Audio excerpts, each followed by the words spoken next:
ગોધરા નગરપાલિકા ward number 7ની પેટા ચૂંટણીમાં અપક્ષ ઉમેદવારની જીત. કોંગ્રેસ સહિત અન્ય એક મહિલા અપક્ષ ઉમેદવારને હરાવી વોર્ડ નંબર 7ના અપક્ષ ઉમેદવાર ઇમરાન ઇસ્માઇલ જમાલ હાજીની જીત થઈ. એક રિક્ષા ચાલકે કોંગ્રેસના ઉમેદવારને પરાજિત કર્યો.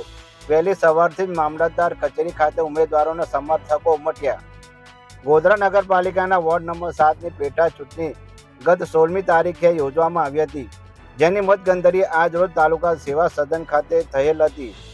મતગણતરીના અંતે ઇમરાન જમાલ હાજી 1433 મત લાવી વિજેતા જાહેર થયા હતા. તેમના હરીફ કોંગ્રેસ પક્ષના ઉમેદવારને 797 મત મળ્યા હતા, જ્યારે અપક્ષ મહિલા ઉમેદવારને 173 અને નોટામાં 7 મત પડ્યા હતા.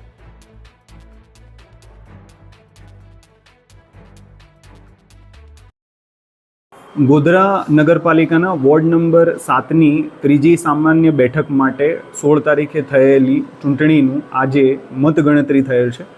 મતગણતરી પૂર્ણ થયા પછી હું ફાલ્ગુન પંચાલ ચૂંટણી અધિકારી તરીકે એનું પરિણામ હમણાં જાહેર કરેલ છે.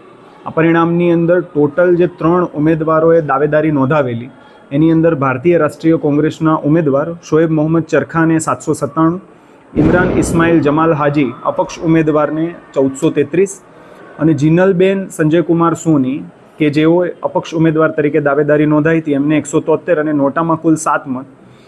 એ રીતે મતગણતરી પૂર્ણ થયેલ છે અને ઇમરાન ઇસ્માઇલ જમાલ હાજી અપક્ષ ઉમેદવારને વિજેતા જાહેર કરતું પ્રમાણપત્ર એમને મતગણતરી બાદ આપવામાં આવેલ છે. શુભ નામ સર? મારું નામ ફાલ્ગુન પંચાલ. હું ગોધરા નગરપાલિકા માટે ચૂંટણી અધિકારી છું.